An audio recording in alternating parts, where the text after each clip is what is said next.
The Bridge Builders by Rudyard Kipling. The least that Findlayson of the Public Works Department expected was a C.I.E. He dreamed of a C.S.I.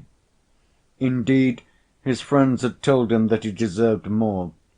For 3 years he had endured heat and cold, disappointment, discomfort, danger and disease, with responsibility almost too top-heavy for one pair of shoulders.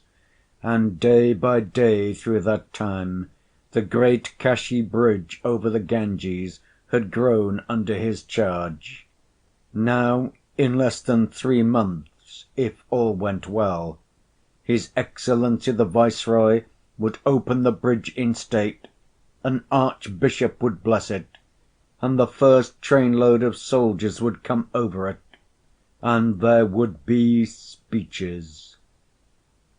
Findlayson, C.E., sat in his trolley on a construction line that ran along one of the main revetments, the huge stone-faced banks that flared away north and south for 3 miles on either side of the river, and permitted himself to think of the end.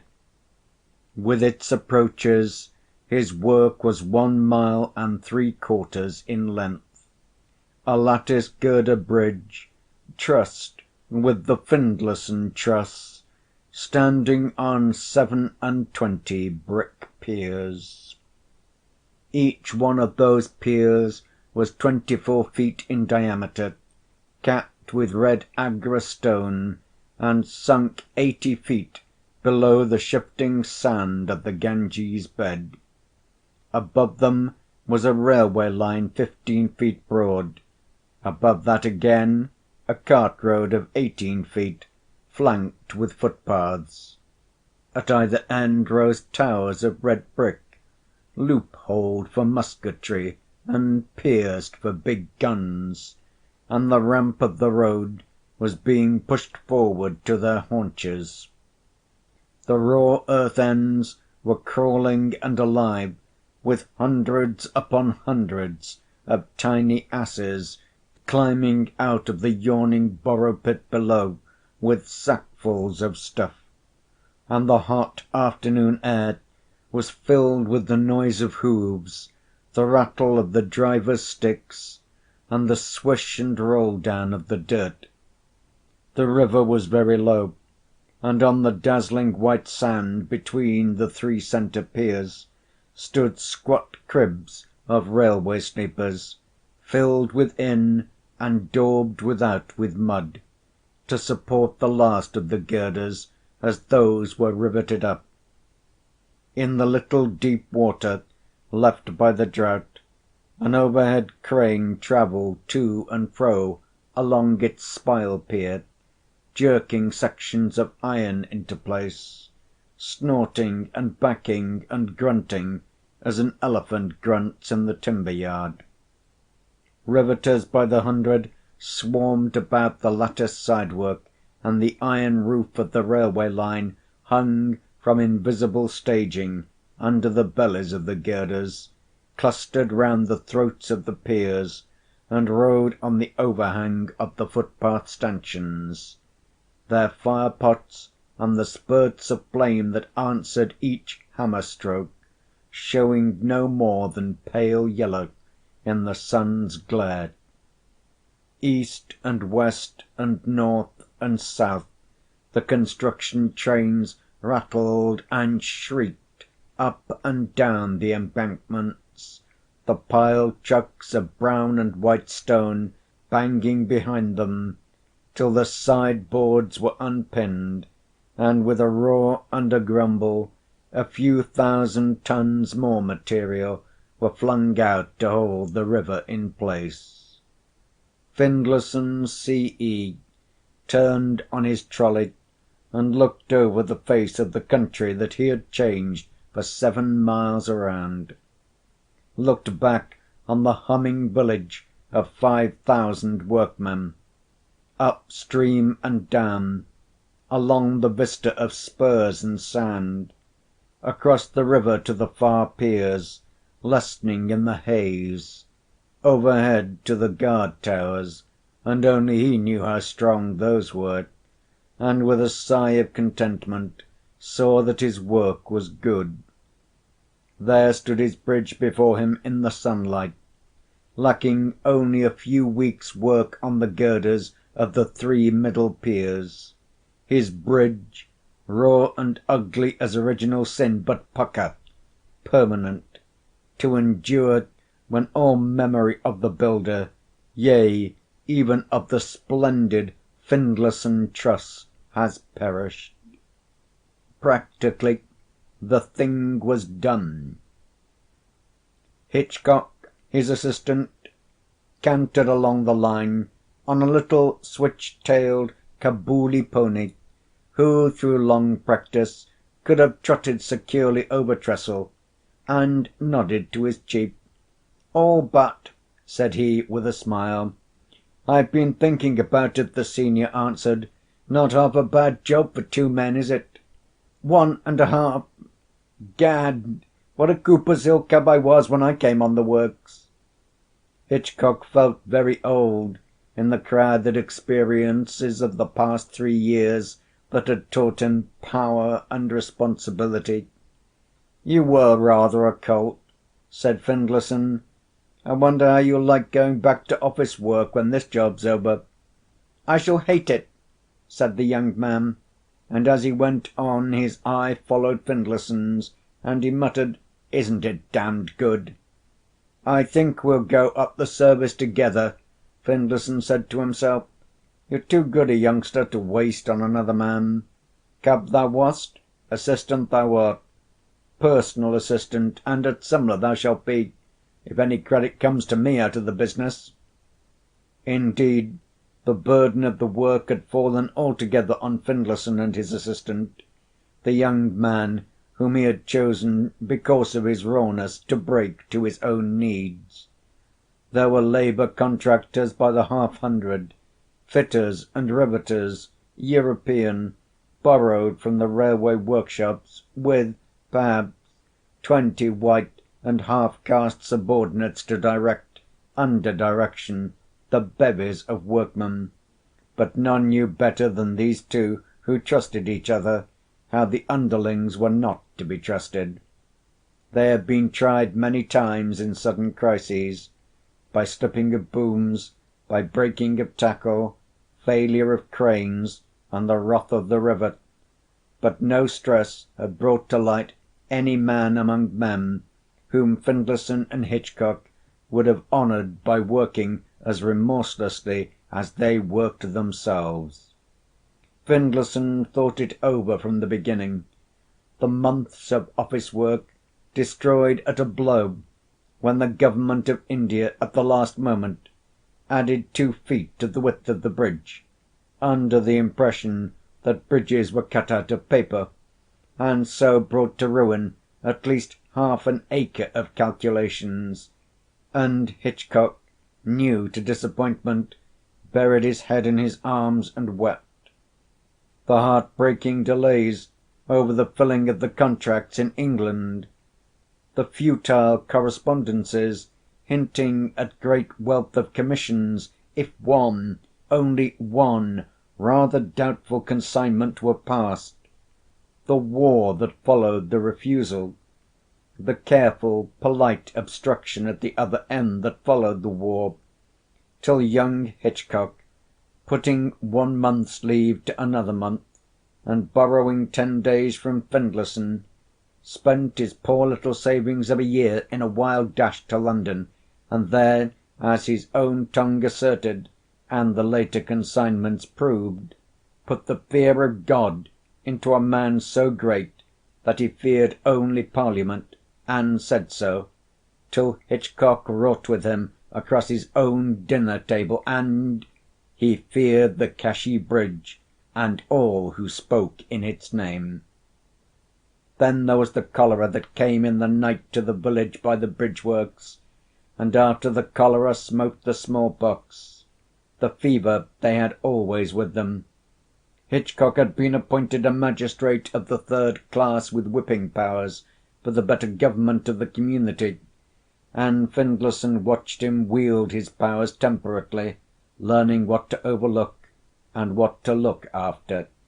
It was a long, long reverie, and it covered storm, sudden freshets, death in every manner and shape, violent and awful rage against red tape, half frenzying a mind that knows it should be busy on other things, drought, sanitation, finance, birth, wedding, burial, and riot in the village of 20 warring castes, argument, expostulation, persuasion, and the blank despair that a man goes to bed upon, thankful that his rifle is all in pieces in the gun-case. Behind everything rose the black frame of the Kashi Bridge. Plate by plate, girder by girder, span by span, and each pier of it recalled Hitchcock, the all-round man, who had stood by his chief without failing from the very first to this last. So the bridge was two men's work, unless one counted Peroo, as Peroo certainly counted himself. He was a Lascar, a carver from Bulsar, familiar with every port between Rockhampton and London, who had risen to the rank of serang on the British India boats, but wearying of routine musters and clean clothes, had thrown up the service and gone inland, where men of his calibre were sure of employment. For his knowledge of tackle and the handling of heavy weights, Peroo was worth almost any price he might have chosen to put upon his services. But custom decreed the wage of the overhead men, and Peroo was not within many silver pieces of his proper value. Neither running water nor extreme heights made him afraid, and as an ex-serang he knew how to hold authority. No piece of iron was so big or so badly placed that Peroo could not devise a tackle to lift it, a loose-ended, sagging arrangement, rigged with a scandalous amount of talking, but perfectly equal to the work in hand. It was Peroo who had saved the girder of No. 7 pier from destruction when the new wire rope jammed in the eye of the crane, and the huge plate tilted in its slings, threatening to slide out sideways. Then the native workmen lost their heads with great shoutings, and Hitchcock's right arm was broken by a falling T-plate, and he buttoned it up in his coat and swooned, and came to, and directed for 4 hours, till Peroo from the top of the crane reported, "All's well," and the plate swung home. There was no one like Peroo serang, to lash and guy and hold, to control the donkey engines, to hoist a fallen locomotive craftily out of the borrow pit into which it had tumbled, to strip and dive if need be, to see how the concrete blocks round the piers stood the scouring of Mother Gunga, or to adventure upstream on a monsoon night and report on the state of the embankment facings. He would interrupt the field councils of Findlayson and Hitchcock without fear, till his wonderful English, or his still more wonderful lingua franca, half Portuguese and half Malay, ran out, and he was forced to take string and show the knots that he would recommend. He controlled his own gang of tackle-men, mysterious relatives from Cutch Mandvi, gathered month by month and tried to the uttermost. No consideration of family or kin allowed Peroo to keep weak hands or a giddy head on the payroll.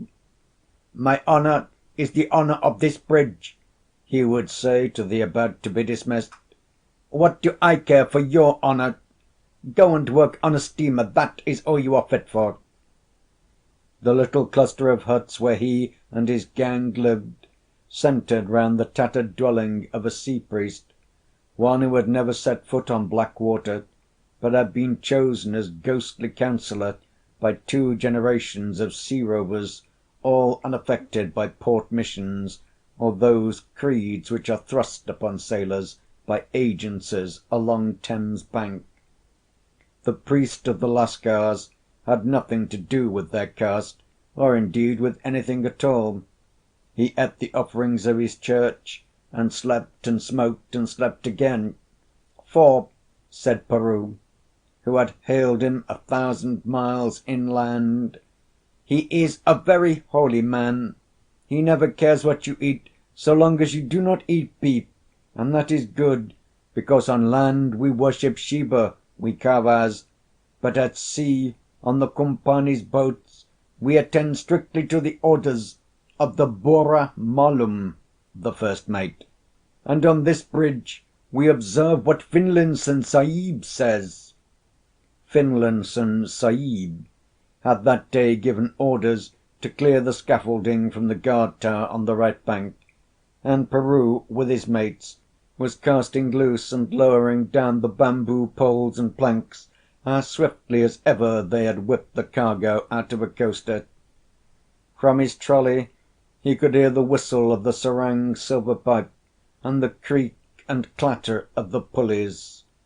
Peru was standing on the topmost coping of the tower, clad in the blue dungaree of his abandoned service, and as Findlayson motioned to him to be careful, for his was no life to throw away, he gripped the last pole and, shading his eyes ship fashion, answered with the long-drawn wail of the forecastle lookout, "Ham dikta hai!"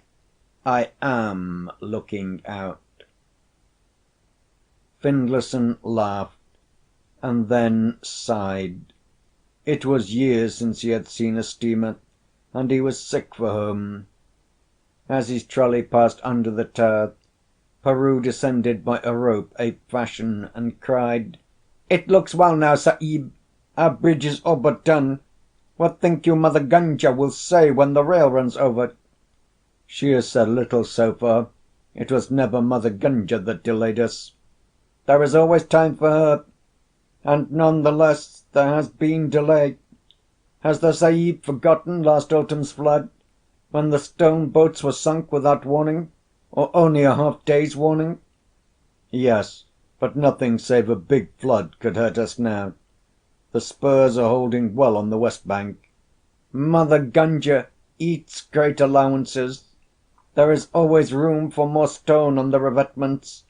I tell this to the Chota Sahib," he meant Hitchcock, "and he laughs." "No matter, Peru. Another year thou wilt be able to build a bridge in thine own fashion." The Lascar grinned. "Then it will not be in this way, with stonework sunk under water, as the Kieta was sunk. I like suspension bridges that fly from bank to bank with one big step like a gangplank. Then no water can hurt. When does the Lord Sahib come to open the bridge?" "In 3 months, when the weather is cooler." "Ho, ho! He is like the Burra Malum. He sleeps below while the work is being done. Then he comes upon the quarter-deck and touches with his finger and says, 'This is not clean. Damn Jiboon Wallah.'" "But the Lord Sahib does not call me a damn Jiboon Wallah, Peru." "No, Sahib, but he does not come on deck till the work is all finished. Even the Burra Malum of the Nerbudda said once, a Tuticorin—" "Bah! Go! I am busy." "I also," said Peru, with an unshaken countenance. "May I take the light dinghy now, and row along the spurs?" "To hold them with thy hands? They are, I think, sufficiently heavy." "Nay, Sahib, it is thus. At sea, on the black water, we have room to be blown up and down without care. Here we have no room at all. Look you, we have put the river into a dock, and run her between stone sills." Findlayson smiled at the we. "We have bitted and bridled her.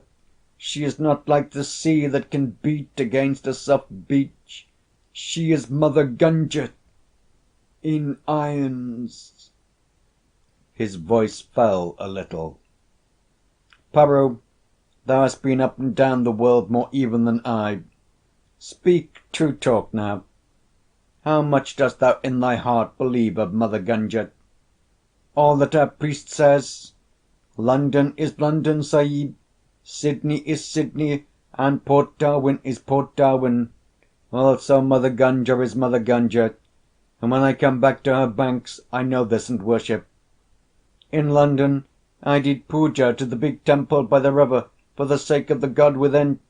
Yes, I will not take the cushions in the dinghy." Findlayson mounted his horse and trotted to the shed of a bungalow that he shared with his assistant. The place had become home to him in the last 3 years. He had grilled in the heat, sweated in the rains, and shivered with fever under the rude thatch roof. The lime wash beside the door was covered with rough drawings and formulae, and the sentry path trodden in the matting of the verandah showed where he had walked alone. There is no 8-hour limit to an engineer's work, and the evening meal with Hitchcock was eaten booted and spurred.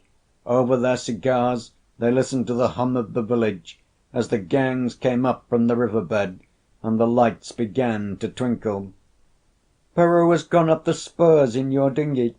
He's taken a couple of nephews with him, and is lolling in the stern like a commodore," said Hitchcock. "That's all right. He's got something on his mind.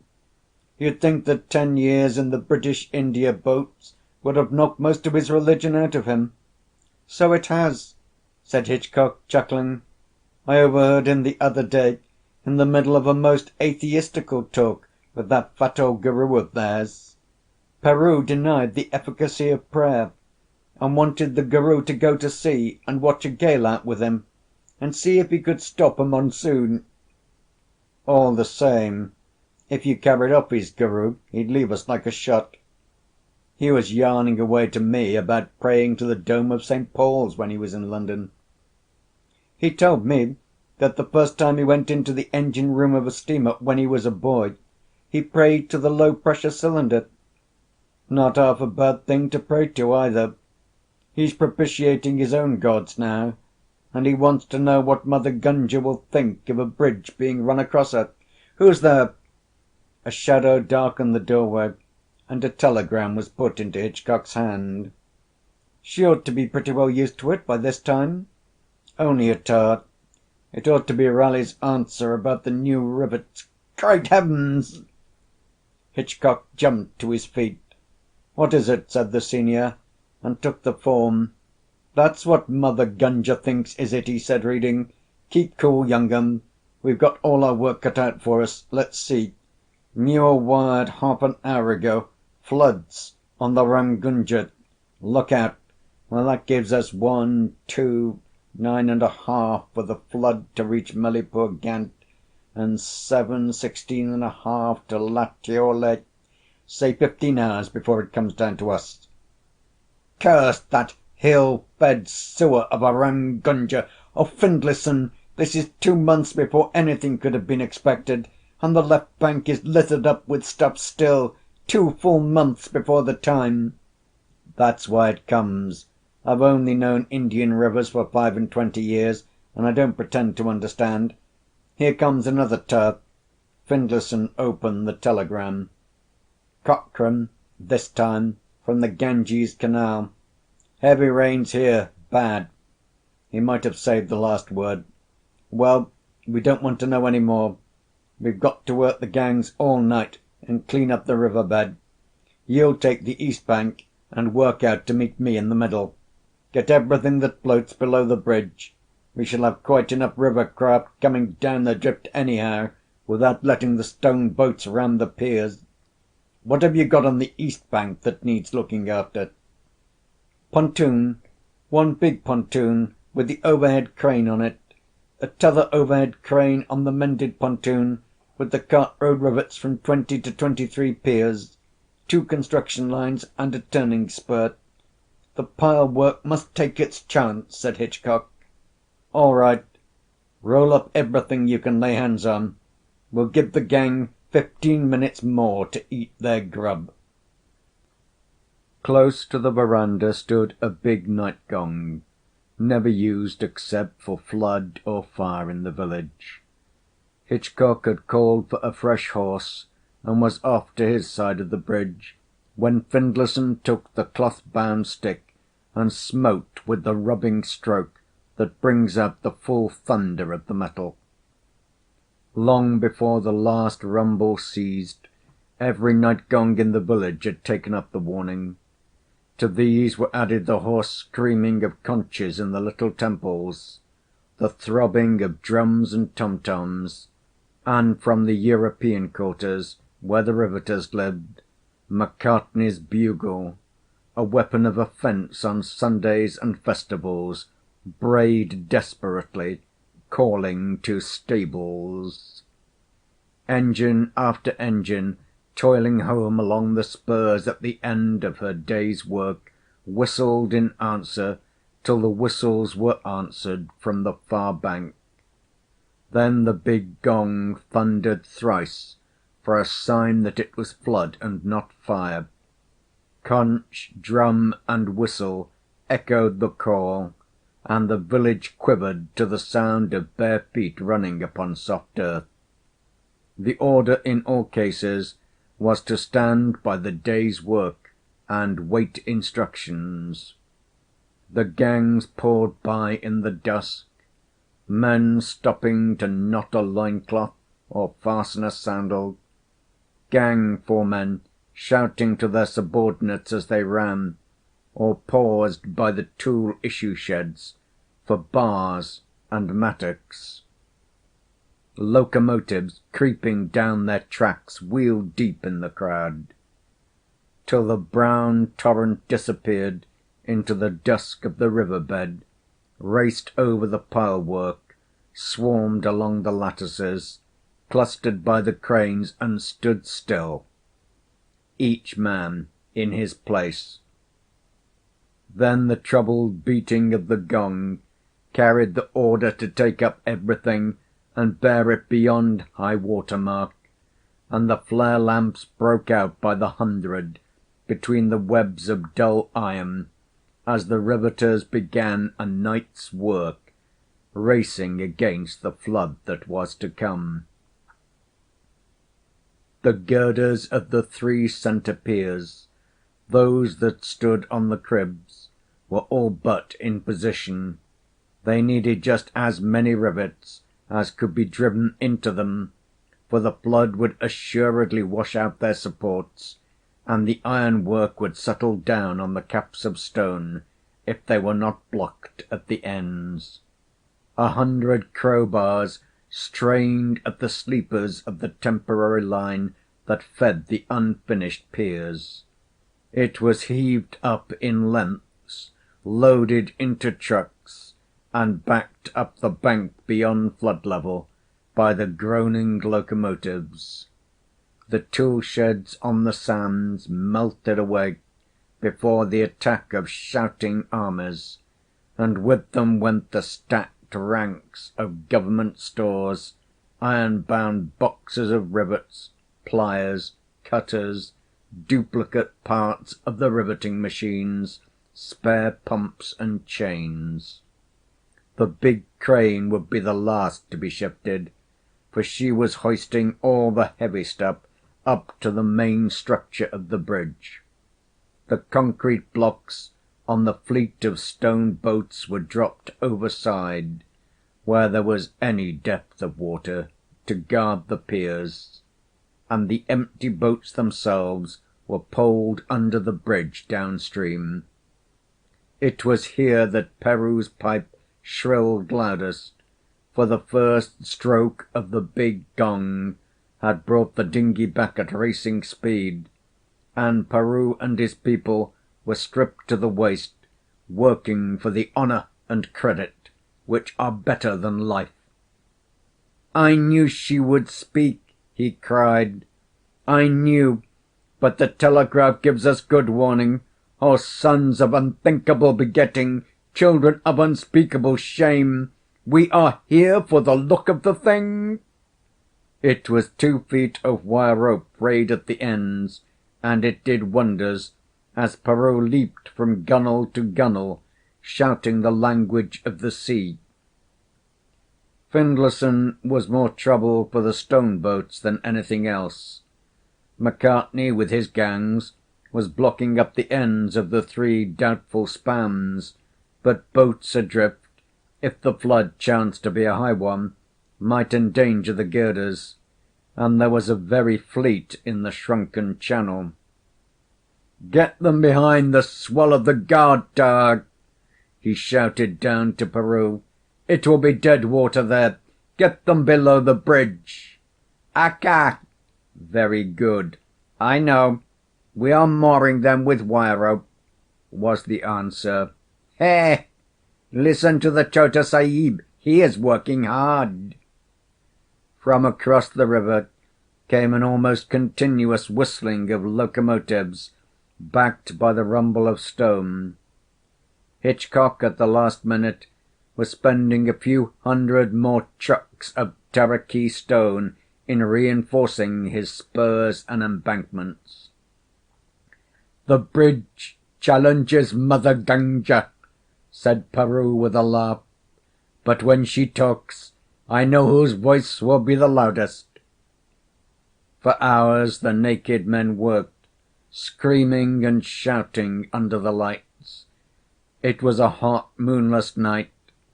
The end of it was darkened by clouds and a sudden squall that made Findlayson very grave.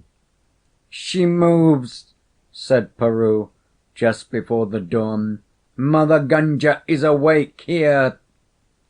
He dipped his hand over the side of a boat, and the current mumbled on it. A little wave hit the side of a pier with a crisp slap. "6 hours before her time," said Findlayson, mopping his forehead savagely. "Now we can't depend on anything. We'd better clear all hands out of the river bed." Again the big gong beat, and a second time there was the rushing of naked feet on earth and ringing iron. The clatter of tools ceased. In the silence men heard the dry yawn of water crawling over thirsty sand. Foreman after foreman shouted to Findlayson, who had posted himself by the guard tower, that his section of the river bed had been cleaned out, and when the last voice dropped, Findlayson hurried over the bridge till the iron plating of the permanent way gave place to the temporary plank walk over the 3 centre piers, and there he met Hitchcock. "All clear your side," said Findlayson. The whisper rang in the box of lattice work. "Yes, and the east channel's filling now. We're utterly out of our reckoning. When is this thing down on us?" "There's no saying. She's filling as fast as she can. Look." Findlayson pointed to the planks below his feet, where the sand, burned and defiled by months of work, was beginning to whisper and fizz. "What orders?" said Hitchcock. "Call the roll.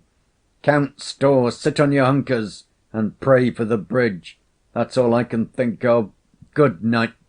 Don't risk your life trying to fish out anything that may go downstream." "Oh, I'll be as prudent as you are.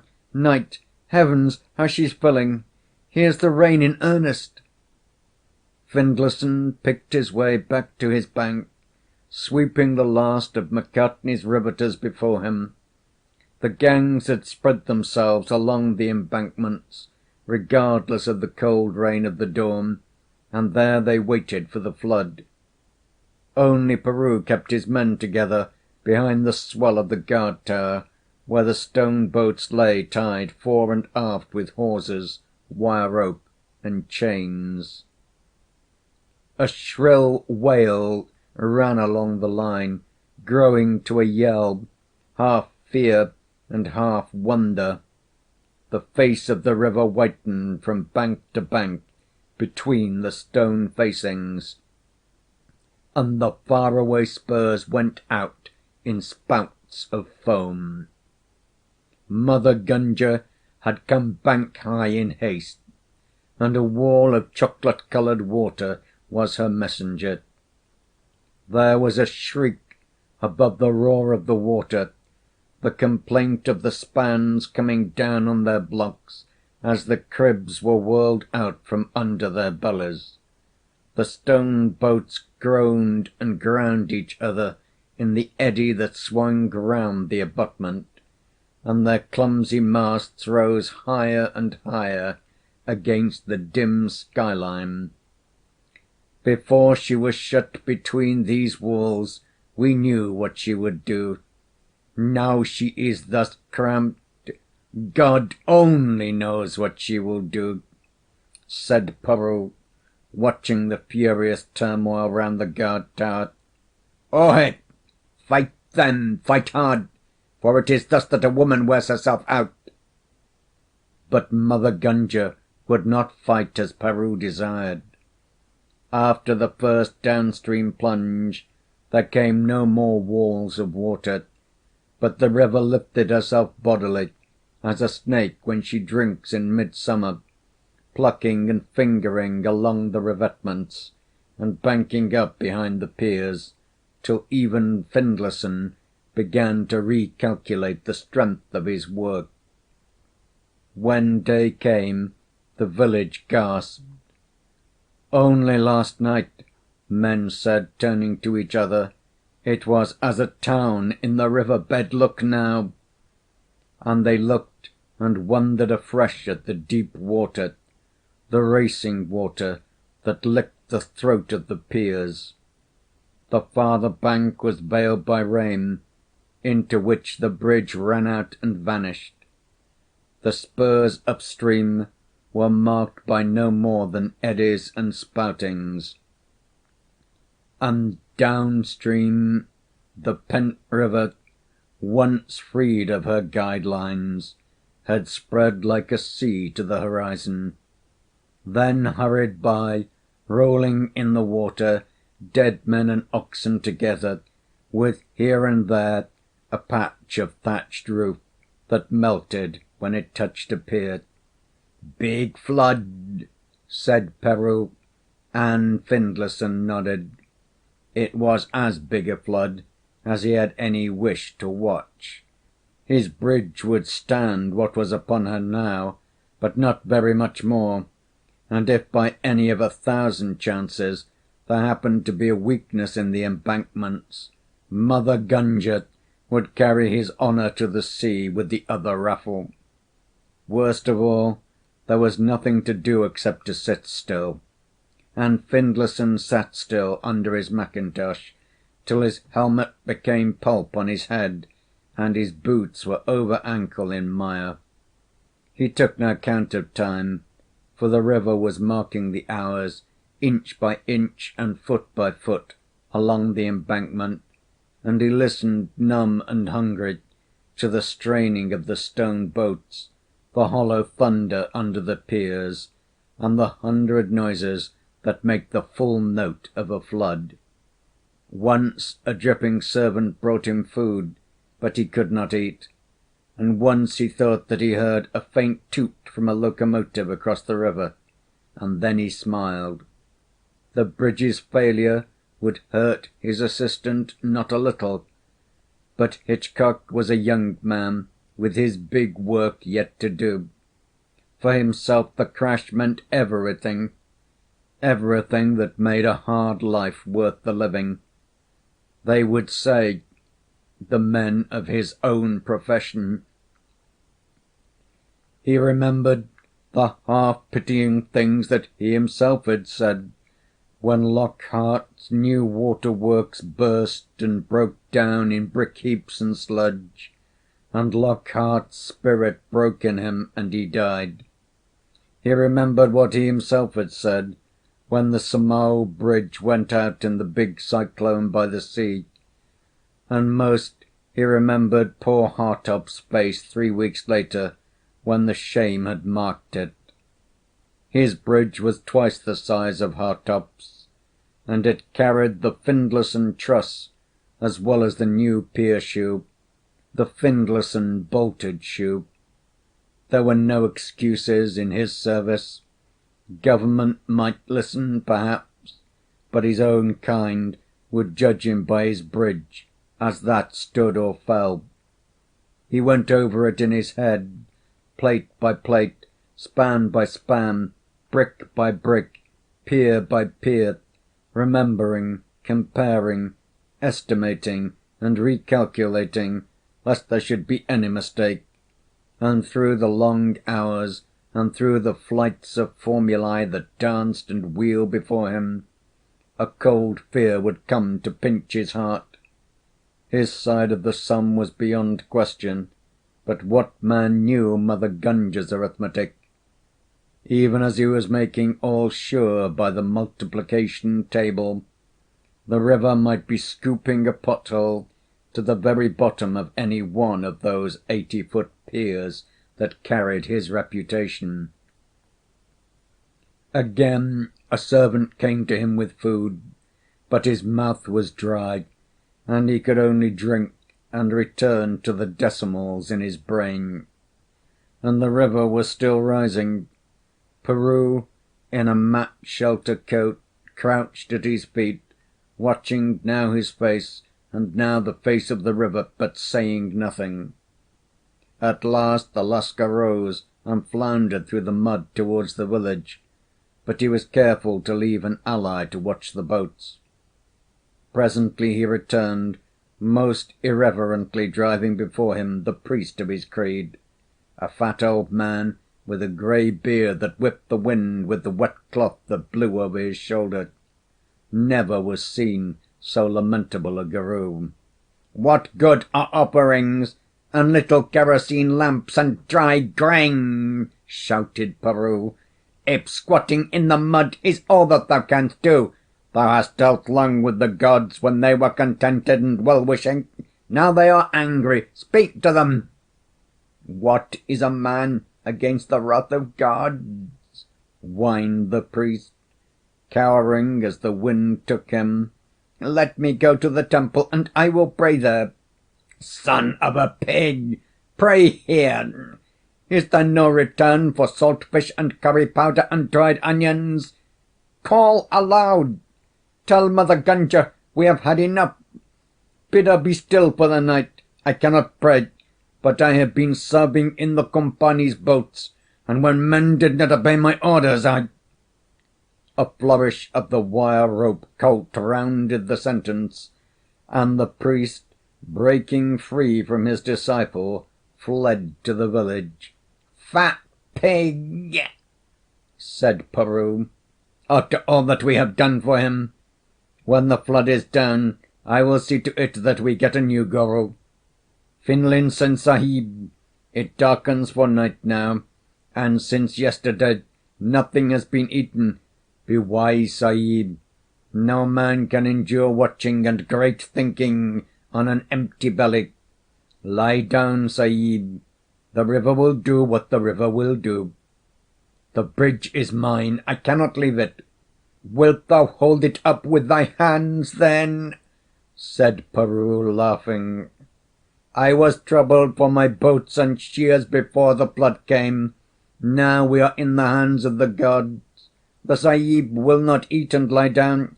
Take these, then. They are meat and good toddy together, and they kill all weariness, besides the fever that follows the rain. I have eaten nothing else to-day at all." He took a small tin tobacco box from his sodden waist-belt and thrust it into Findlayson's hand, saying, "Nay, do not be afraid. It is no more than opium. Clean Malwa opium." Findlayson shook 2 or 3 of the dark brown pellets into his hand, and hardly knowing what he did, swallowed them. The stuff was at least a good guard against fever, the fever that was creeping upon him out of the wet mud, and he had seen what Peru could do in the stewing mists of autumn, on the strength of a dose from the tin box. Peroo nodded with bright eyes. In a little, the Sahib will find that he thinks well again. I too will." He dived into his treasure box, resettled the raincoat over his head, and squatted down to watch the boats.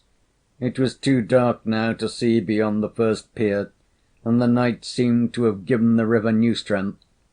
Findlayson stood with his chin on his chest, thinking. There was one point about one of the piers, the seventh, that he had not fully settled in his mind. The figures would not shape themselves to the eye except one by one, and at enormous intervals of time. There was a sound rich and mellow in his ears, like the deepest note of a double bass, an entrancing sound, upon which he pondered for several hours, as it seemed. Then Peroo was at his elbow, shouting that a wire hawser had snapped, and the stone boats were loose. Findlayson saw the fleet open and swing out fanwise to a long-drawn shriek of wire straining across gunwales. "A tree hit them! They will all go!" cried Peroo. "The main hawser has parted! What does the Sahib do?" An immensely complex plan had suddenly flashed into Findlayson's mind. He saw the ropes running from boat to boat in straight lines and angles, each rope a line of white fire. But there was one rope which was the master rope. He could see that rope. If he could pull it once, it was absolutely and mathematically certain that the disordered fleet would reassemble itself in the backwater behind the guard tower. But why, he wondered, was Peroo clinging so desperately to his waist as he hastened down the bank? It was necessary to put the Lascar aside, gently and slowly, because it was necessary to save the boats, and, further, to demonstrate the extreme ease of the problem that looked so difficult. And then, but it was of no conceivable importance, a wire rope raced through his hand, burning it. The high bank disappeared, and with it all the slowly dispersing factors of the problem. He was sitting in the rainy darkness, sitting in a boat that spun like a top, and Peroo was standing over him. "I had forgotten," said the Lascar slowly, "that to those fasting and unused, the opium is worse than any wine. Those who die in Gunga go to the gods. Still I have no desire to present myself before such great ones. Can the Sahib swim?" "What need? He can fly as swiftly as the wind," was the thick answer. "He is mad," muttered Peroo under his breath, "and he threw me aside like a bundle of dung cakes. Well, he will not know his death. The boat cannot live an hour here, even if she strike nothing. It is not good to look at death with a clear eye." He refreshed himself again from the tin box, squatted down in the bows of the reeling, pegged and stitched craft, staring through the mist at the nothing that was there. A warm drowsiness crept over Findlayson, the chief engineer, whose duty was with his bridge. The heavy raindrops struck him with 1,000 tingling little thrills, and the weight of all time since time was made hung heavy on his eyelids. He thought and perceived that he was perfectly secure, for the water was so solid that a man could surely step out upon it, and, standing still, with his legs apart to keep his balance. This was the most important point. would be borne with great and easy speed to the shore. But yet a better plan came to him. It needed only an exertion of will for the soul to hurl the body ashore, as wind drives paper, to waft it kite fashion to the bank. Thereafter the boat spun dizzily. Suppose the high wind got under the freed body, would it tower up like a kite and pitch headlong on the faraway sands, or would it duck about beyond control through all eternity? Findlayson gripped the gunwale to anchor himself, for it seemed that he was on the edge of taking the flight before he had settled all his plans. Opium has more effect on the white man than the black. Peru was only comfortably indifferent to accidents. "She cannot live," he grunted. "Her seams open already. If she were even a dinghy with oars, we could have ridden it out. But a box with holes is no good." "Finlinson Sahib, she fills." "Akka, I am going away. Come thou also." In his mind, Findlayson had already escaped from the boat, and was circling high in air to find a rest for the sole of his foot. His body, he was really sorry for its gross helplessness, lay in the stern, the water rushing about its knees. "How very ridiculous," he said to himself from his eyrie. "That is Findlayson, chief of the Kashai Bridge. The poor beast is going to be drowned too. Drowned when it's close to shore. I'm on shore already. Why doesn't it come along?" To his intense disgust, he found his soul back in his body again, and that body spluttering and choking in deep water. The pain of the reunion was atrocious, but it was necessary also to fight for the body. He was conscious of grasping wildly at wet sand and striding prodigiously, as one strides in a dream, to keep foothold in the swirling water, till at last he hauled himself clear of the hold of the river and dropped panting on wet earth. "Not this night," said Peru in his ear. "The gods have protected us." The Lascar moved his feet cautiously, and they rustled among dried stumps. "This is some island of last year's indigo crop," he went on. "We shall find no men here, but have great care, Sahib. All the snakes of 100 miles have been flooded out. Here comes the lightning on the heels of the wind. Now we shall be able to look, but walk carefully." Findlayson was far and far beyond any fear of snakes, or indeed any merely human emotion.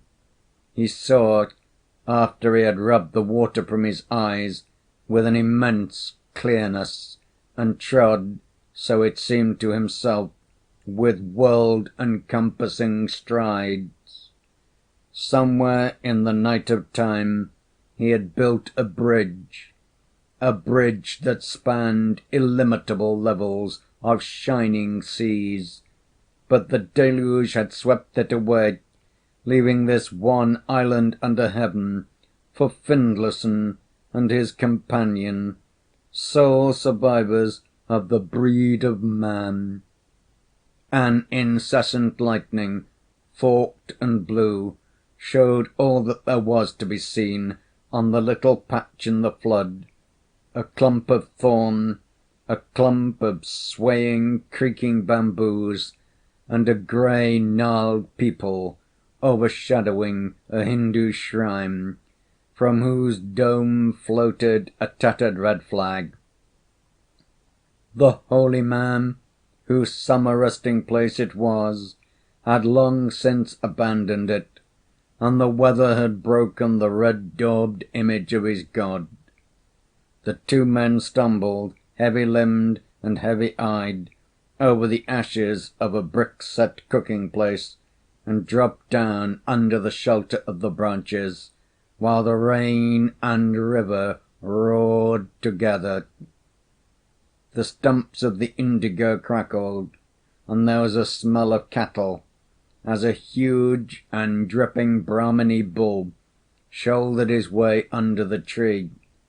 The flashes revealed the trident mark of Shiva on his flank, the insolence of head and hump, the luminous stag-like eyes, the brow crowned with a wreath of sodden marigold blooms, and the silky dewlap that almost swept the ground. There was a noise behind him of other beasts, coming up from the flood line through the thicket, a sound of heavy feet and deep breathing. "Here be more besides ourselves," said Findlayson, his head against the tree-pole, looking through half-shut eyes, wholly at ease. "Truly," said Peroo thickly, "and no small ones." "What are they, then? I do not see clearly." "The gods." "Who else?" "Look." "Ah, true, the gods, surely, the gods." Findlayson smiled as his head fell forward on his chest. Peroo was eminently right.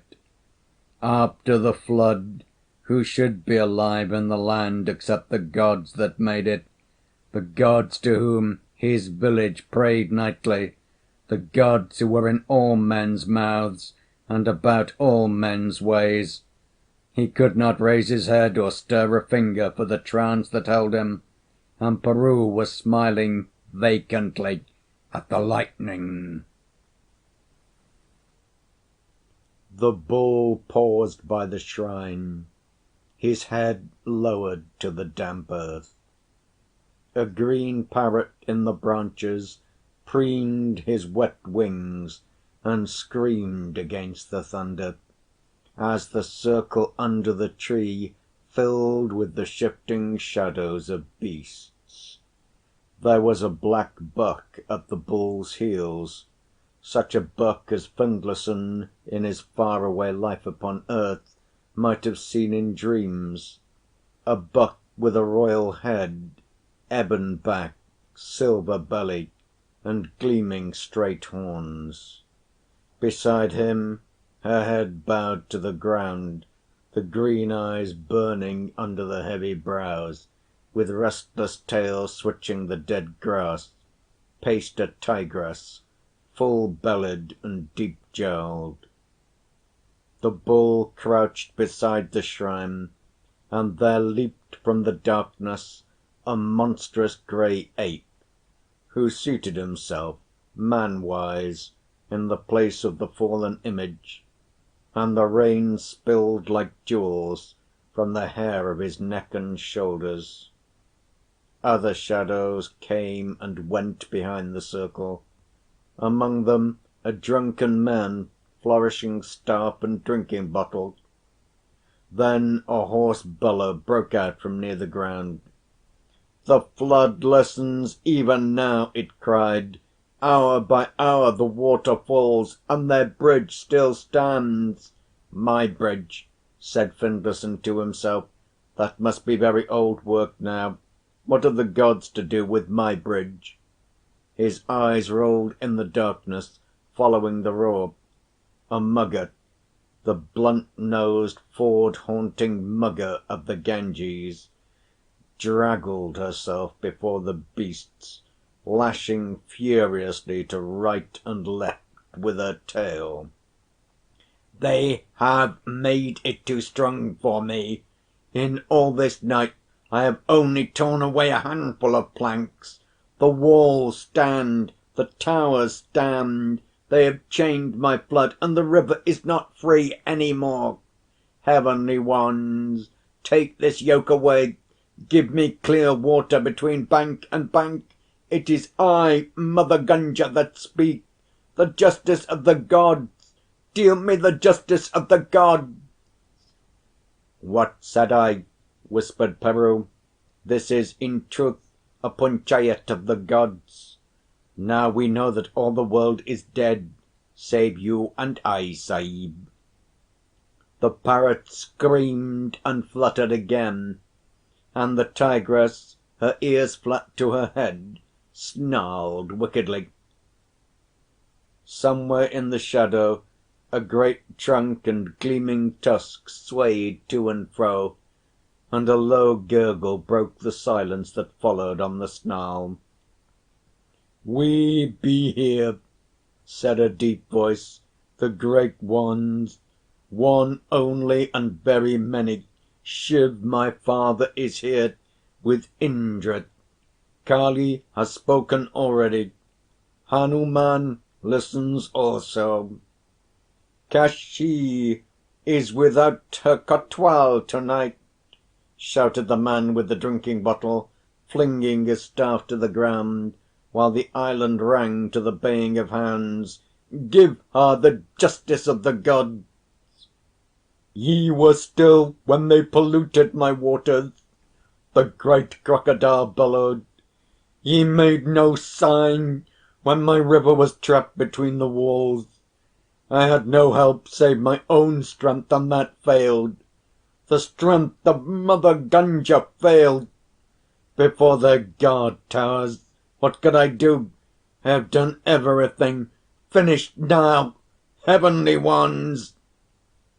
I brought the death. I rode the spotted sickness from hut to hut of their workmen, and yet they would not cease. A nose-slitten, hide-worn ass, lame, scissor-legged, and galled, limped forward. I cast the death at them out of my nostrils, but they would not cease. Peroo would have moved, but the opium lay heavy upon him. "Bah!" he said, spitting. "Here is Sitala herself, Mata, the smallpox. Has the Sahib a handkerchief to put over his face? Little help! They fed me the corpses for a month, and I flung them out on my sandbars, but their work went forward. Demons they are, and sons of demons! And ye left Mother Gunga alone for their fire carriage to make a mock of the justice of the gods on the bridge builders." The bull turned the cud in his mouth and answered slowly, "If the justice of the gods caught all who made a mock of holy things, there would be many dark altars in the land, Mother.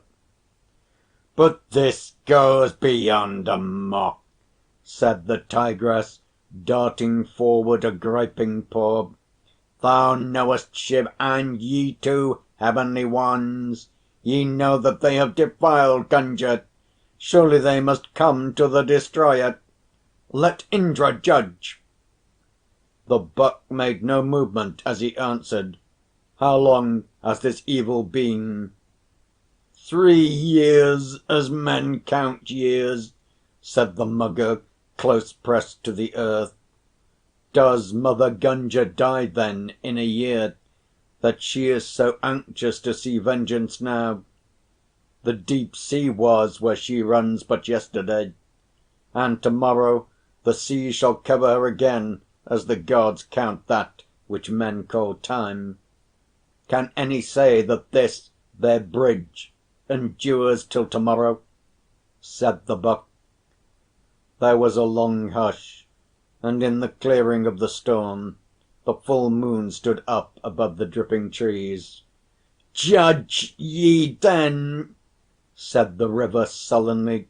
"I have spoken my shame. The flood falls still. I can do no more."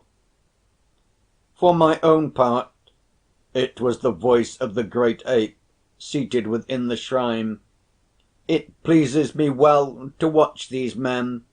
remembering that I also builded no small bridge in the world's youth. They say, too, snarled the tiger, that these men came of the wreck of thy armies, Hanuman, and therefore thou hast aided. They toil as my armies toiled in Lanka, and they believe that their toil endures. Indra is too high, but Shiv, thou knowest how the land is threaded with their fire carriages. Yea, I know, said the bull. Their gods instructed them in the matter. A laugh ran round the circle. Their gods! What should their gods know? They were born yesterday, and those that made them are scarcely yet cold, said the mugger. Tomorrow their gods will die. Oh, said Peroo, Mother Gunga talks good talk. I told that to the Padre Sahib who preached on the Mombasa, and he asked the Burra Malum to put me in irons for a great rudeness. Surely they make these things to please their gods, said the bull again. Not altogether, the elephant rolled forth. It is for the profit of my Mahajuns, my fat money-lenders, that worship me at each New Year, when they draw my image at the head of the account books. I, looking over their shoulders by lamplight, see that the names in the books are those of men in far places, for all the towns are drawn together by the fire carriage, and the money comes and goes swiftly, and the account books grow as fat as myself. And I, who am Ganesh of good luck, I bless my peoples. They have changed the face of the land which is my land. They have killed and made new towns on my banks, said the mugger. It is but the shifting of a little dirt. Let the dirt dig in the dirt, if it pleases the dirt, answered the elephant. But afterwards, said the tiger, afterwards they will see that Mother Gunga can avenge no insult, and they fall away from her first, and later from us all, one by one. In the end, Ganesh, we are left with naked altars.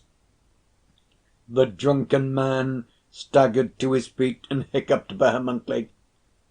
Kali lies, my sister lies. Also this, my stick, is the Kotwal of Kashi, and he keeps tally of my pilgrims. When the time comes to worship Bhairon, and it is always time, the fire carriages move one by one, and each bears 1,000 pilgrims. They do not come afoot any more, but rolling upon wheels, and my honour is increased. Gunga, I have seen thy bed at Prayag black with the pilgrims, said the ape, leaning forward, and but for the fire carriage they would have come slowly and in fewer numbers. Remember. They come to me always, Bhairon went on thickly. By day and night they pray to me, all the common people in the fields and the roads. Who is like Bhairon today? What talk is this of changing faiths? Is my staff Kotwal of Kashi for nothing? He keeps the tally, and he says that never were so many altars as today, and the fire carriage serves them well. Bhairon am I, Bhairon of the common people, and the chiefest of the heavenly ones today. Also my staff says, Peace, thou, lowed the bull. The worship of the schools is mine, and they talk very wisely, asking whether I be one or many, as is the delight of my people, and ye know what I am. Kali, my wife, thou knowest also. Yea, I know, said the tigress, with lowered head. Greater am I than Gunga also, for ye know who move the minds of men, that they should count Gunga holy among the rivers? Who die in that water, ye know how men say, come to us without punishment, and Gunga knows that the fire carriage has borne to her scores upon scores of such anxious ones, and Kali knows that she has held her chiefest festivals among the pilgrimages that are fed by the fire carriage. Who smote at Puri under the image there her thousands in a day and a night, and bound the sickness to the wheels of the fire carriages, so that it ran from one end of the land to the other? Who but Kali? Before the fire carriage came it was a heavy toil. The fire carriages have served thee well, Mother of Death. But I speak for mine own altars, who am not Bhairon of the common folk, but Shiv. Men go to and fro, making words and telling talk of strange gods, and I listen. Faith follows faith among my people in the schools, and I have no anger, for when all words are said and the new talk is ended, to Shiv men return at the last. True, it is true, murmured Hanuman. To Shiv and to the others, Mother, they return. I creep from temple to temple in the north, where they worship one God and his prophet, and presently my image is alone within their shrines. Small thanks, said the Buck, turning his head slowly. I am that one, and his prophet also. Even so, Father, said Hanuman. And to the south I go, who am the oldest of the gods, as men know the gods, and presently I touch the shrines of the new faith, and the woman whom we know is hewn 12-armed, and still they call her Mary. Small thanks, brother, said the Tigress. I am that woman. Even so, sister, and I go west among the fire carriages, and stand before the bridge builders in many shapes, and because of me they change their faiths, and are very wise. Ho, ho! I am the builder of bridges indeed, bridges between this and that, and each bridge leads surely to us in the end. Be content, Gunga. Neither these men nor those that follow them mock thee at all. Am I alone, then, heavenly ones? Shall I smooth out my flood, lest unhappily I bear away their walls? Will Indra dry my springs in the hills, and make me crawl humbly between their wharves? Shall I bury me in the sand ere I offend? And all for the sake of a little iron bar with the fire carriage atop. Truly, Mother Gunga is always young, said Ganesh the elephant. A child had not spoken more foolishly. Let the dirt dig in the dirt ere it return to the dirt. I know only that my people grow rich and praise me. Shiv has said that the men of the schools do not forget. Bhairon is content for his crowd of the common people, and Hanuman laughs. Surely I laugh, said the ape. My altars are few beside those of Ganesh or Bhairon, but the fire carriages bring me new worshippers from beyond the black water, the men who believe that their God is toil.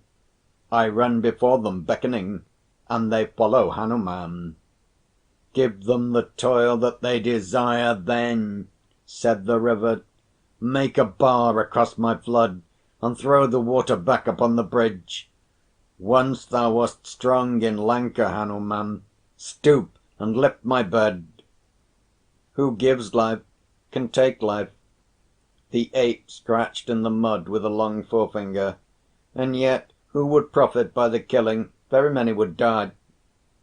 There came up from the water a snatch of a love song, such as the boys sing when they watched their cattle in the noon heats of late spring. The parrot screamed joyously, sidling along his branch with lowered head, as the song grew louder, and in a patch of clear moonlight stood revealed the young herd, the darling of the gopis, the idol of dreaming maids and of mothers ere their children are born, Krishna, the well-beloved. He stooped to knot up his long wet hair, and the parrot fluttered to his shoulder. "Fleeting and singing and singing and fleeting," hiccuped Bhairon. "Those make thee late for the council, brother." "And then," said Krishna with a laugh, throwing back his head, "ye can do little without me or Karma here." He fondled the parrot's plumage and laughed again. "What is this sitting and talking together? I heard Mother Gunga roaring in the dark, and so came quickly from a hut where I lay warm. And what have ye done to Karma, that he is so wet and silent? And what does Mother Gunga here? Are the heavens full that ye must come paddling in the mud, beast-wise? Karma, what do they do?" "Gunga has prayed for a vengeance on the bridge builders, and Kali is with her. Now she bids Hanuman whelm the bridge, that our honour may be made great," cried the parrot. "I waited here, knowing that thou wouldst come, O my master." And the Heavenly One said nothing. Did Gunga and the Mother of Sorrows outtaught them? Did none speak for my people? "Nay," said Ganesh, moving uneasily from foot to foot. "I said it was but dirt at play, and why should we stamp it flat?"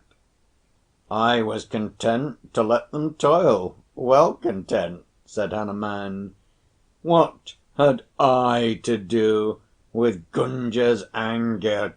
said the Bull.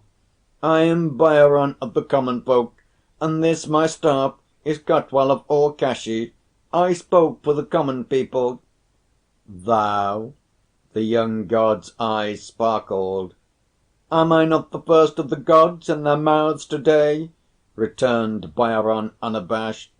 "For the sake of the common people I said very many wise things which I have now forgotten. But this, my staff—" Krishna turned impatiently, saw the Mugger at his feet, and kneeling, slipped an arm round the cold neck. "Mother," he said gently, "get thee to thy flood again. The matter is not for thee. What harm shall thy honour take of this live dirt? Thou hast given them their fields new year after year, and by thy flood they are made strong. They come all to thee at the last. What need to slay them now? Have pity, mother, for a little, and it is only for a little." "If it be only for a little," the slow beast began. "Are they gods, then?" Krishna returned with a laugh, his eyes looking into the dull eyes of the river. "Be certain that it is only for a little. The Heavenly Ones have heard thee, and presently justice will be done. Go now, mother, to the flood again. Men and cattle are thick on the waters, the banks fall, the villages melt because of thee." "But the bridge stands!" The Mugger turned grunting into the undergrowth as Krishna rose. "It is ended," said the Tigress viciously. "There is no more justice from the Heavenly Ones. Ye have made shame and sport of Gunga, who asked no more than a few score lives." "Of my people, who lie under the leaf roofs of the village yonder, of the young girls and the young men who sing to them in the dark, of the child that will be born next morn, of that which was begotten to‐night," said Krishna. "And when all is done, what profit? To‐morrow sees them at work. Aye, if he swept the bridge out from end to end, they would begin anew. Hear me! Bhairon is drunk always. Hanuman mocks his people with new riddles." "Nay, but they are very old ones," the Ape said, laughing. Shiv hears the talk of the schools and the dreams of the holy men. Ganesh thinks only of his fat traders, but I live with these my people, asking for no gifts, and so receiving them hourly." "And very tender art thou of thy people," said the tigress. "They are my own. The old women dream of me turning in their sleep. The maids look and listen for me when they go to fill their lotahs by the river. I walk by the young men waiting without the gates at dusk, and I call over my shoulder to the whitebeards. Ye know, heavenly ones, that I alone of us all walk upon the earth continually, and have no pleasure in our heavens so long as a green blade springs here, or there are two voices at twilight in the standing crops. Wise are ye, but ye live far off, forgetting whence ye came, so do I not forget. And the fire carriage feeds your shrines, ye say, and the fire carriages bring 1,000 pilgrims, where but 10 came in the old years. True, that is true to‐day.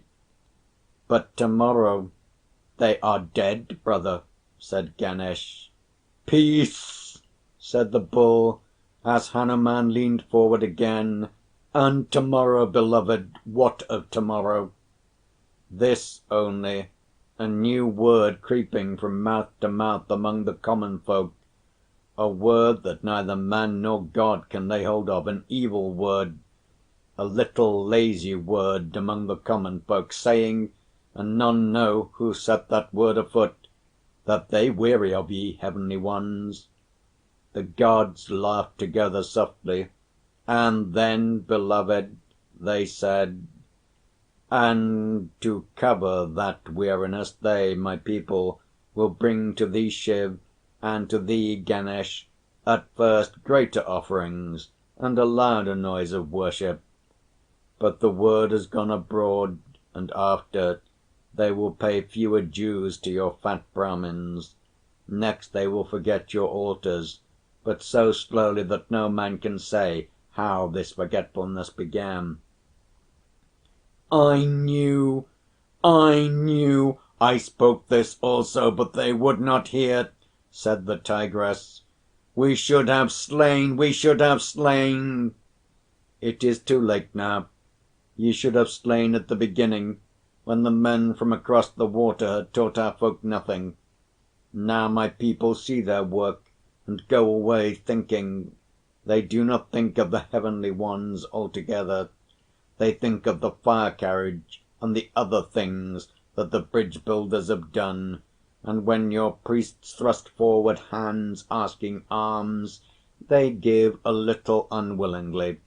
That is the beginning among 1 or 2 or 5 or 10, for I, moving among my people, know what is in their hearts. And the end, jester of the Gods, what shall the end be?" said Ganesh. "The end shall be as it was in the beginning, O slothful son of Shiv. The flame shall die upon the altars, and the prayer upon the tongue, till ye become little gods again, gods of the jungle, names that the hunters of rats and nooses of dogs whisper in the thicket and among the caves, rag gods, pot godlings of the tree and the village mark, as ye were at the beginning. That is the end, Ganesh, for thee and for Bhairon, Bhairon of the common people." "It is very far away," grunted Bhairon. "Also it is a lie." "Many women have kissed Krishna. They told him this to cheer their own hearts when the grey hairs came, and he has told us the tale," said the Bull below his breath.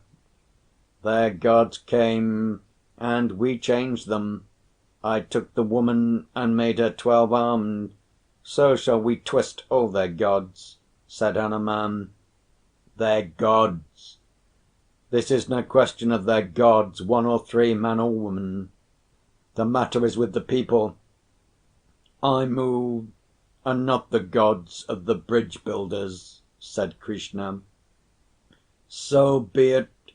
I have made a man worship the fire carriage as it stood still breathing smoke, and he knew not that he worshipped me," said Hanuman the Ape. "They will only change a little the names of their gods. I shall lead the builders of the bridges as of old. Shiv shall be worshipped in the schools by such as doubt and despise their fellows. Ganesh shall have his Mahajuns, and Bhairon the donkey drivers, the pilgrims, and the sellers of toys. Beloved, they will do no more than change the names, and that we have seen 1,000 times." "Surely they will do no more than change the names," echoed Ganesh, but there was an uneasy movement among the gods. "They will change more than the names. Me alone they cannot kill, so long as a maiden and a man meet together, or the spring follows the winter rains. Heavenly Ones, not for nothing have I walked upon the earth. My people know not now what they know, but I, who live with them, I read their hearts. Great kings, the beginning of the end is born already. The fire carriages shout the names of new gods that are not the old under new names. Drink now and eat greatly. Bathe your faces in the smoke of the altars before they grow cold. Take dews and listen to the cymbals and the drums, Heavenly Ones, while yet there are flowers and songs. As men count time, the end is far off, but as we who know reckon, it is today. I have spoken." The young god ceased, and his brethren looked at each other long in silence. "This I have not heard before," Peroo whispered in his companion's ear, "and yet sometimes when I oil the brasses in the engine room of the Gurkha I have wondered if our priests were so wise, so wise. The day is coming, Sahib. They will be gone by the morning." A yellow light broadened in the sky, and the tone of the river changed as the darkness withdrew. Suddenly the elephant trumpeted aloud, as though man had goaded him. "Let Indra judge! Father of all, speak thou! What of the thing we have heard? Has Krishna lied indeed, or—" "Ye know," said the buck, rising to his feet. "Ye know the riddle of the gods. When Brahm ceases to dream, the heavens and the hells and earth disappear. Be content. Brahm dreams still. The dreams come and go, and the nature of the dreams changes, but still Brahm dreams. Krishna has walked too long upon earth, and yet I love him the more for the tale he has told. The gods change, beloved, all save one. Aye, all save one that makes love in the hearts of men," said Krishna, knotting his girdle. "It is but a little time to wait, and ye shall know if I lie. Truly it is but a little time, as thou sayest, and we shall know. Get thee to thy huts again, beloved, and make sport for the young things, for still Brahm dreams. Go, my children. Brahm dreams, and till he wakes the gods die not." "Whither went they?" said the Lascar awestruck, shivering a little with the cold. "God knows," said Findlayson. The river and the island lay in full daylight now, and there was never mark of hoof or pug on the wet earth under the people. Only a parrot screamed in the branches, bringing down showers of water drops as he fluttered his wings. "Up! We are cramped with cold. Has the opium died out? Canst thou move, Sahib?" Findlayson staggered to his feet and shook himself.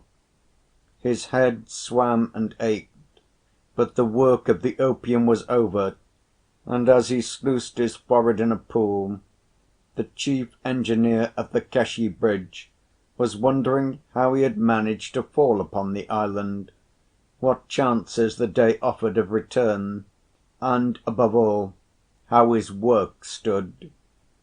"Peroo, I have forgotten much. I was under the guard tower watching the river, and then did the flood sweep us away?" "No, the boats broke loose, Sahib, And if the Sahib had forgotten about the opium, decidedly Peru would not remind him. In striving to retie them, so it seemed to me, but it was dark. A rope caught the Sahib and threw him upon a boat. Considering that we two, with Hitchcock Sahib, built, as it were, that bridge, I came also upon the boat, which came riding on horseback, as it were, on the nose of this island, and so, splitting, cast us ashore. I made a great cry when the boat left the wharf, and without doubt Hitchcock Sahib will come for us. As for the bridge, so many have died in the building that it cannot fall."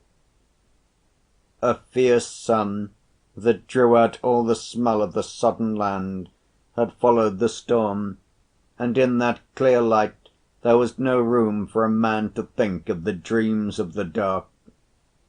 Findlayson stared upstream, across the blaze of moving water, till his eyes ached.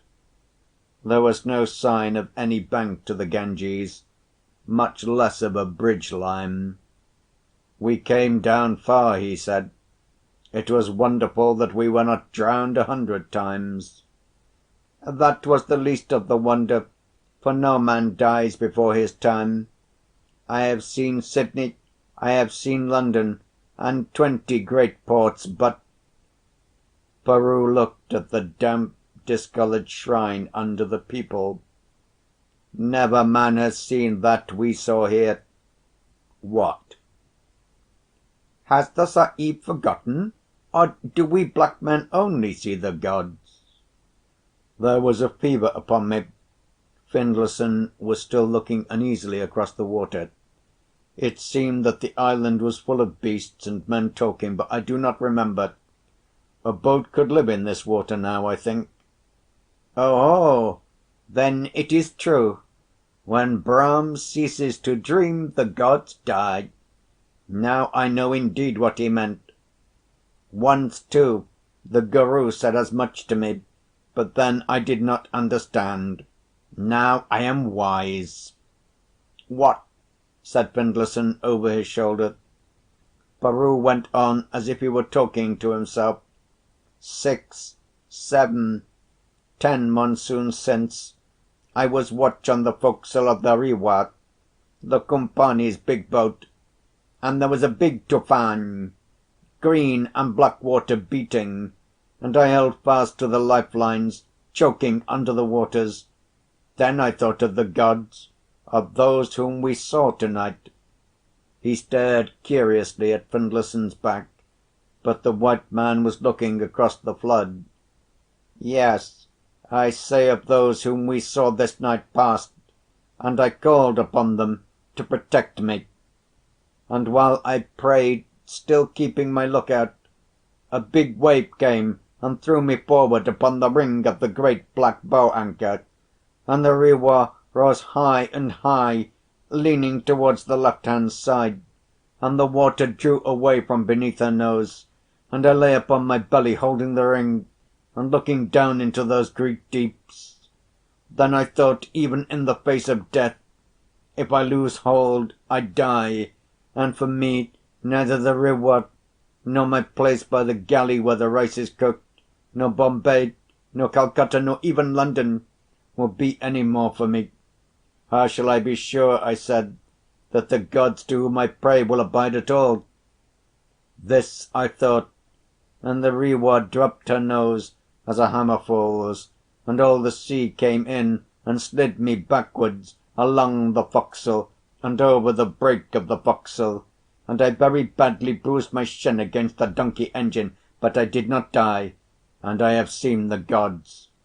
They are good for live men, but for the dead, they have spoken themselves. Therefore, when I come to the village, I will beat the Guru for talking riddles which are no riddles. When Brahm ceases to dream, the gods go. Look upstream. The light blinds. Is there smoke yonder?" Peru shaded his eyes with his hands. He is a wise man and quick. Hitchcock Sahib would not trust a rowboat, He has borrowed the Rao Sahib's steam launch and comes to look for us. I have always said that there should have been a steam launch on the bridge works for us." The territory of the Rao of Barun lay within 10 miles of the bridge, and Findlayson and Hitchcock had spent a fair portion of their scanty leisure in playing billiards and shooting black buck with the young man. He had been bearded by an English tutor of sporting tastes for some 5 or 6 years, and was now royally wasting the revenues accumulated during his minority by the Indian government. His steam launch, with its silver-plated rails, striped silk awning, and mahogany decks, was a new toy which Findlayson had found horribly in the way when the Rao came to look at the bridge works. "It's great luck," murmured Findlayson, but he was none the less afraid, wondering what news might be of the bridge. The gaudy blue and white funnel came downstream swiftly. They could see Hitchcock in the bows, with a pair of opera glasses, and his face was unusually white. Then Peroo hailed, and the launch made for the tail of the island.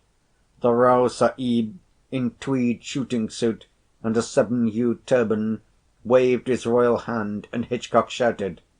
But he need have asked no questions, for Findlayson's first demand was for his bridge.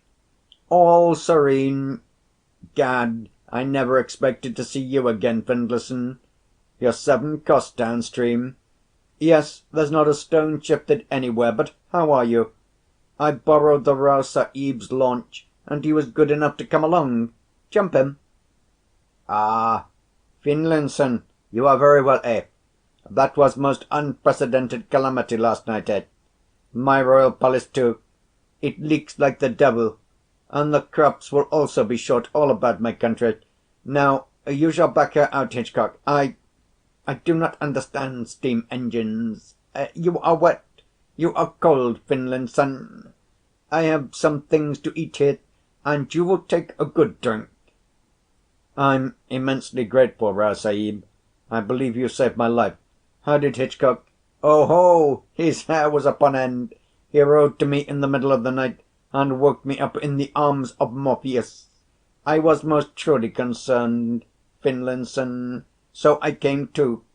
My head priest, he is very angry just now. We will go quick, Mr. Hitchcock. I am due to attend at 12:45 in the State Temple, where we sanctify some new idol. If not so, I would have asked you to spend the day with me. They are damn bore, these religious ceremonies, Finlinson, eh?" Peroo, well known to the crew, had possessed himself of the inlaid wheel, and was taking the launch carefully upstream, but while he steered he was, in his mind, handling 2 feet of partially untwisted wire rope, and the back upon which he beat was the back of his guru. End of The Bridge Builders by Rudyard Kipling.